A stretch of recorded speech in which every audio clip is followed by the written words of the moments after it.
Hey everybody. Oh, I cannot wait till I'm out of the city. I cannot wait. Oh, the noise, the siren. I was just about to click record and I just put it was the ambulance of driving by. I cannot wait to get out of the city. Just so fed up with it. It is, today is Sunday, July 6th. It's at 6 o'clock. You can hear the national anthem for Thailand playing across all the loudspeakers. It's my wife is at church, her Thai church and her Thai group. This morning we went to church and talking about the Holy Spirit and how we listen to the Holy Spirit. It was very good, and it's always, it reminds me of how many years I didn't go to church. I would do my own Bible study, but I realized how much I was missing. Even if we don't really have much of a network there, I don't have much of a network with people there. We go to the service and then I leave. I chat with a couple people, but nothing really serious. And but my wife has her social group there. But even just going, I realize how important it is to reset my spiritual mind and my motive and my focus on what my priorities should be. So so I'm coming out for a walk here. It's a Sunday, it's a sunny afternoon. It was cloudy, I wanted to get some sun. But I ended up working on my computer a lot more than I needed to, or I did need to.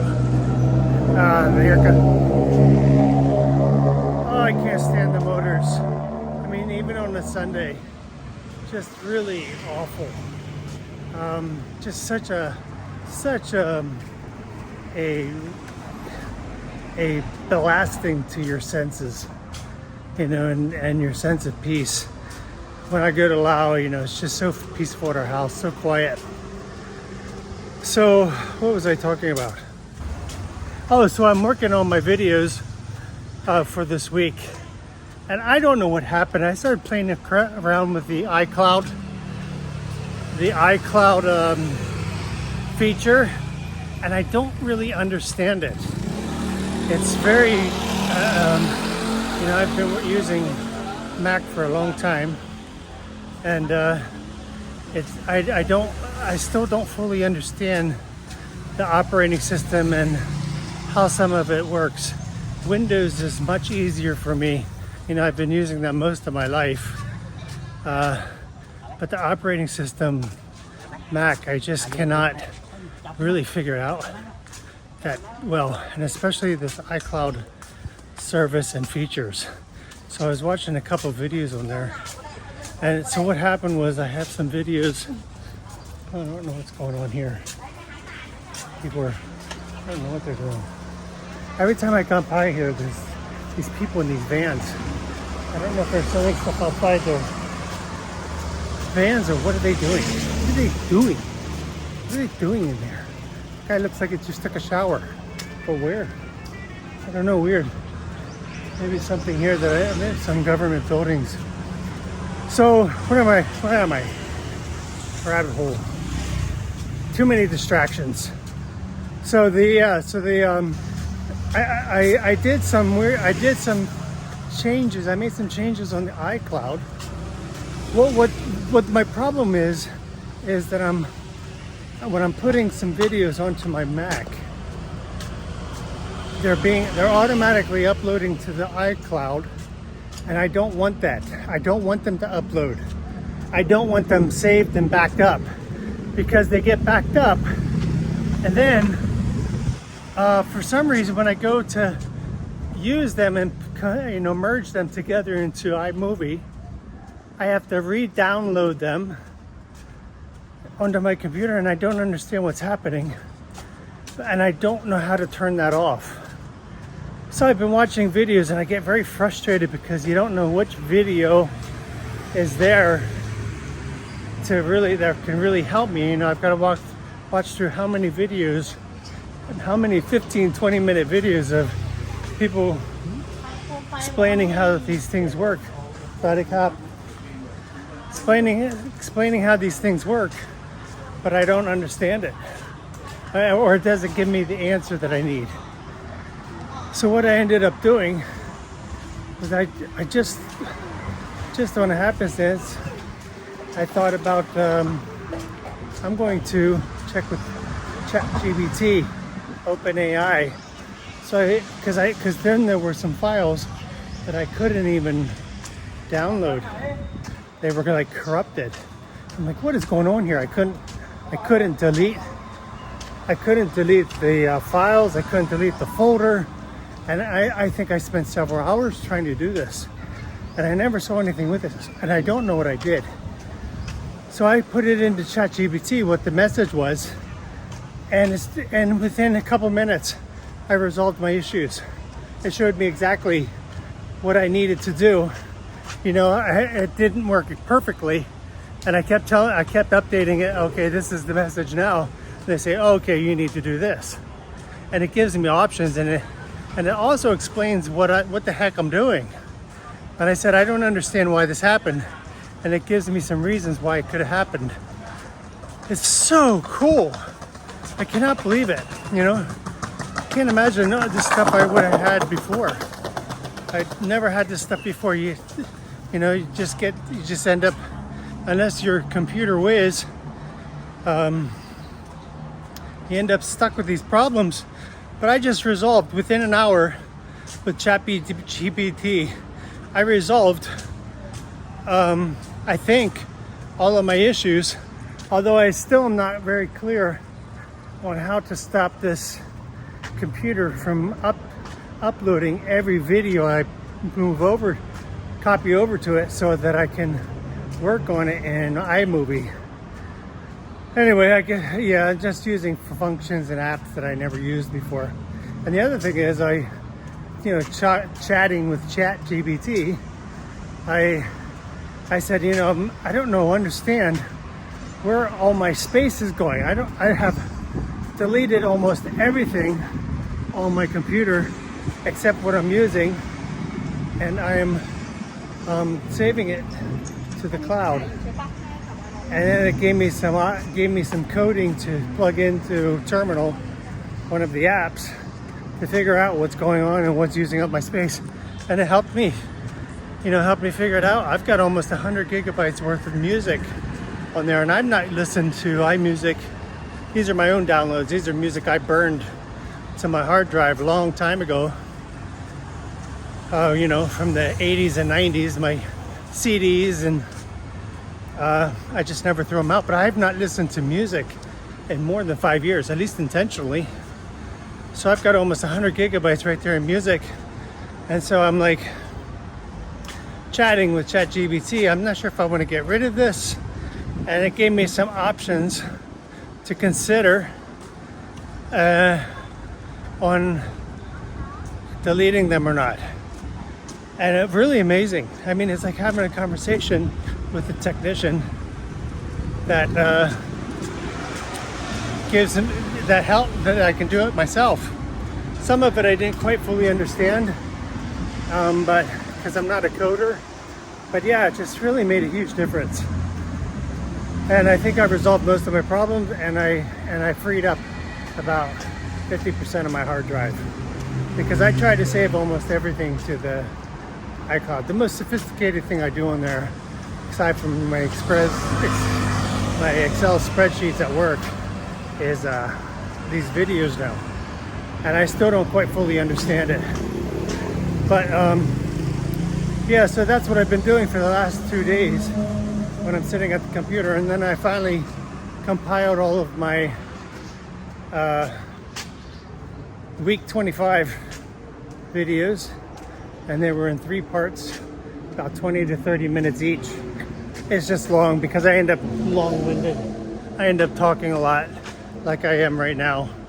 It's amazing how much I have on my mind, and I don't have anybody really to talk to. So anyway, we're entering into week 24. This is the beginning of week 24. 24 weeks left in the year 24 weeks left till my retirement officially, and technically really 20.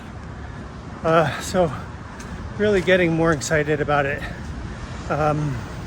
especially after last week. I just cannot do it anymore. Just gonna have to make it work, and so far it's looking pretty promising that we should be able to have a pretty decent nest egg for when I retire. I don't have to work, as long as we're smart with the money. My wife kind of irritated me. She every week she gives me her report on what she's spending on, and she knows we're saving for this wedding, and she bought clothes, and I'm like, why? Oh, they were only 1,000 baht each, 3,000 baht. So I'm like, how many did you buy? 3. I'm like, so you didn't buy 1, you didn't buy 2, you had to buy 3. Why couldn't you just be settled with 1? And I'm like, you've got stacks. She's got stacks of clothing everywhere in our bedroom, on tables, on the shelves, stacks. She's tiny, so there's just stacks of clothing underneath the table, on top of the table, on the shelf, in the closet. And then that's not even including what she has back in Laos, because every week we go back to Laos. Every time we go back to Laos every quarter, she reshuffles her clothing and comes back with a whole new wardrobe, basically. She's got more clothes. Why? I think she might be getting a little bigger than she was. This is clothes she's had since she was 20. So she's still tiny, but she's still a little bigger than she was before. You can tell. But still, she's got clothes.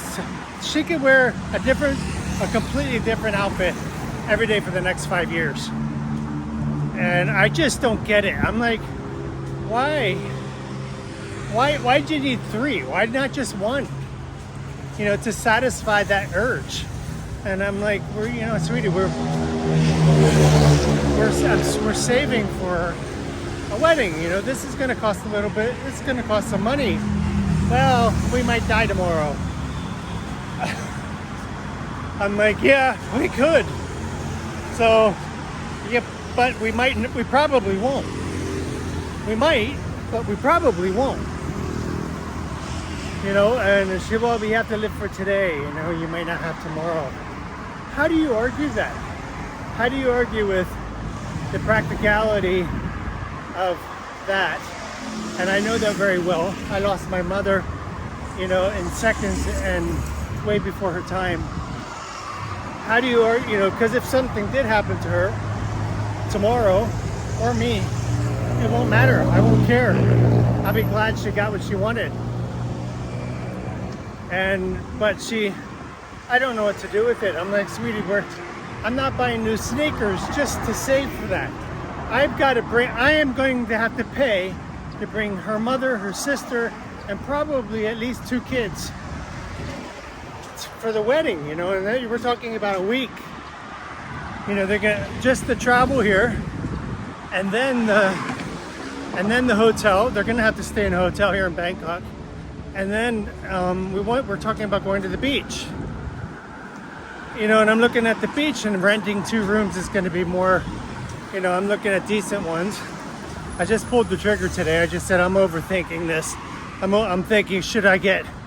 This was a non-refundable, and I'm like, what are the odds of needing to refund?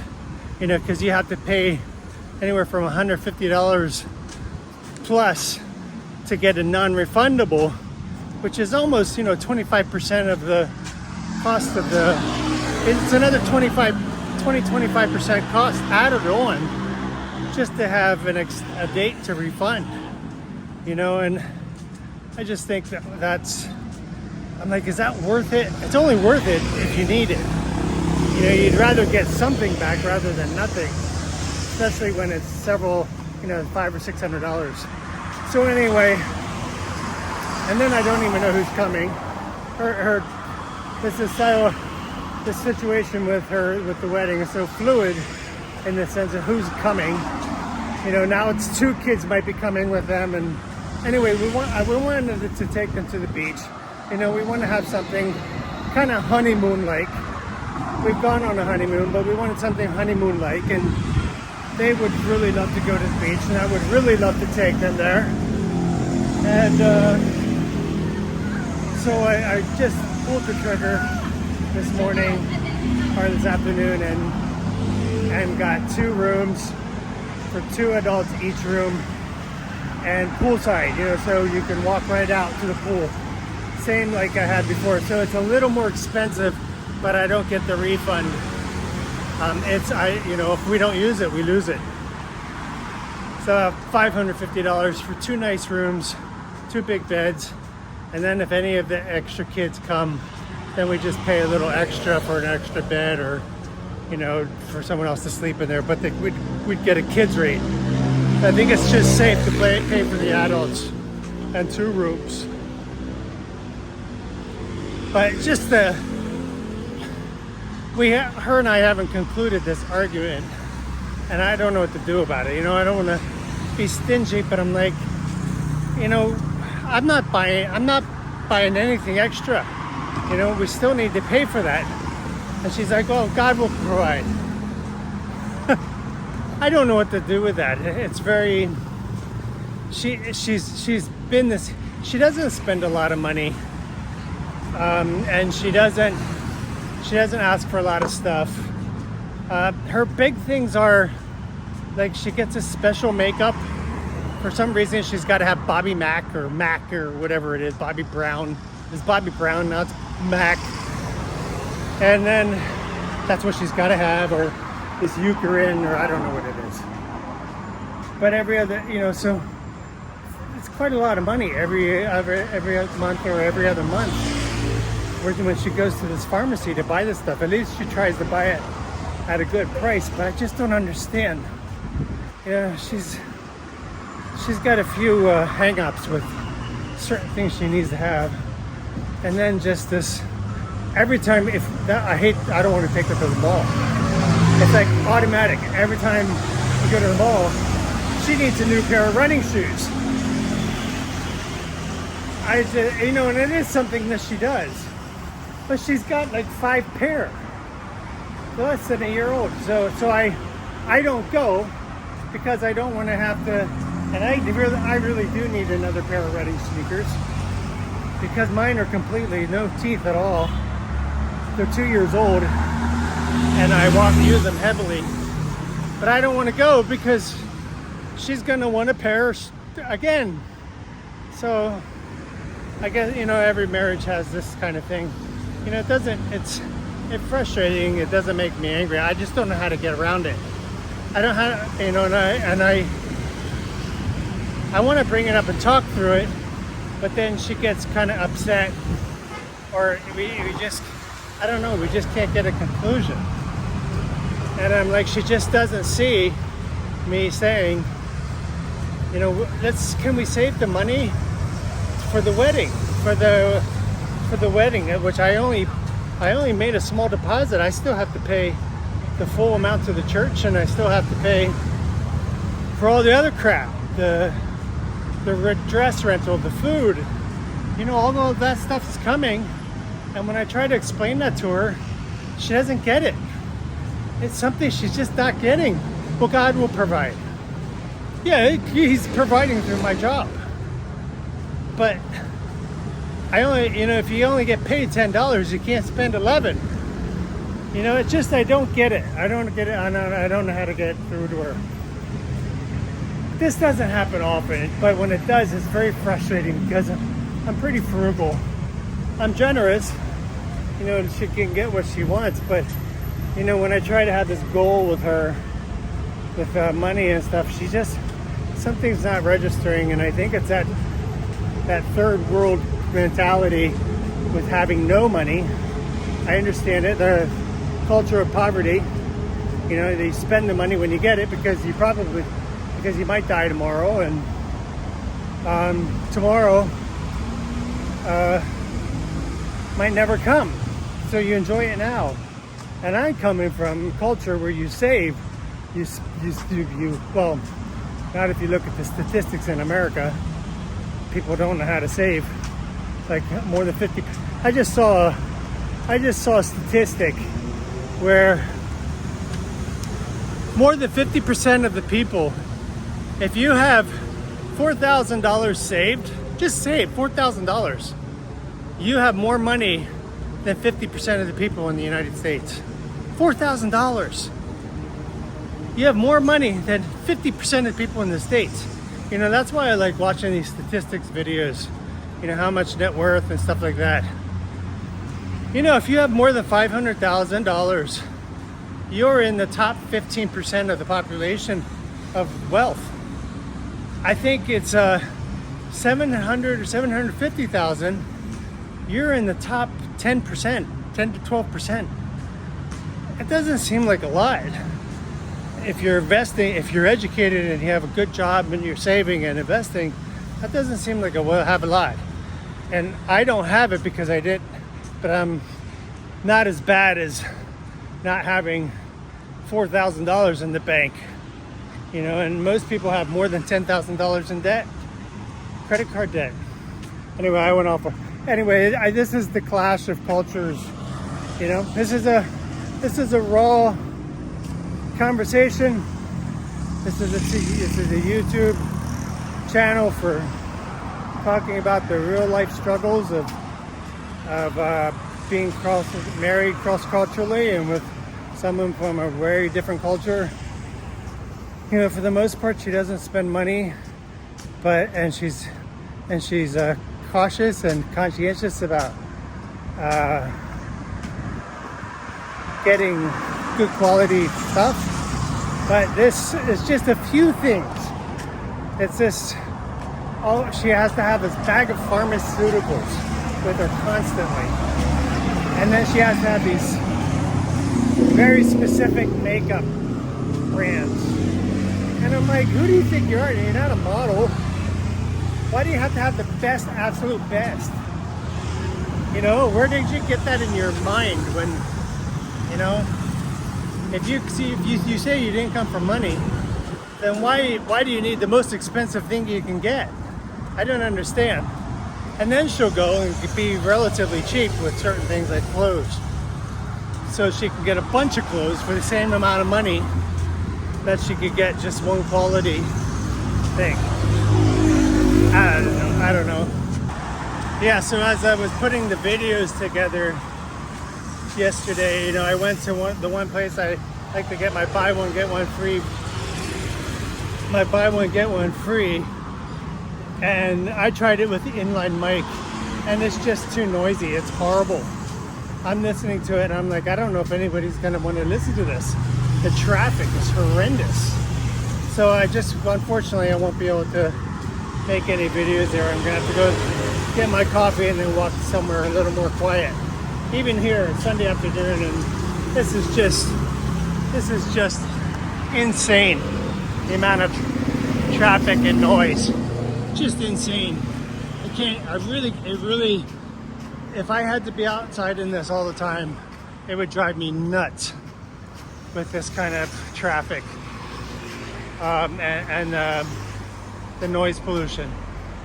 Anyway, wow, I'm talking 25 minutes already. I thought this was just going to be a quick catch up. All right, everybody, Sunday evening, I'm going back, get ready for the evening. Oh yeah, I don't watch movies. We have Netflix because my wife likes to watch the Korean movies, and I don't watch them that often. But last night I watched something called Oppenheimer, a true story about Oppenheimer, the guy who invented the bomb, the nuclear bomb we dropped on Hiroshima. They intended it for Germany, but the war ended before they finished it. And I guess Truman at the time? Truman was itching to drop the bomb on someone, and they dropped it on Hiroshima and Nagasaki. Really sad. They didn't show it in the movie, but they just kind of talked about it because the movie was more about Oppenheimer, the inventor, than it was the actual bomb. And then, you know, so he's basically goes on trial for treason and for being a traitor, and he end up saving his name in the end. But you know, here the United States government used him. They used him to get what they wanted, and then they wanted to throw him under the bus. So really sad. It's probably more true for governments than anything. They use people, and then they throw you under the bus when you're no longer valuable to them. All right, everybody. This is Sunday. Go home, get ready for the weekend. This is a short week. I've got a holiday coming up on Thursday. Friday will be a work from home, so I'm going to work from home, quote unquote. Hopefully nothing big will come in, and I want to be ready to go to Chiang Mai for a workshop in the following week. All right, everybody, take care. God bless. Take it slow.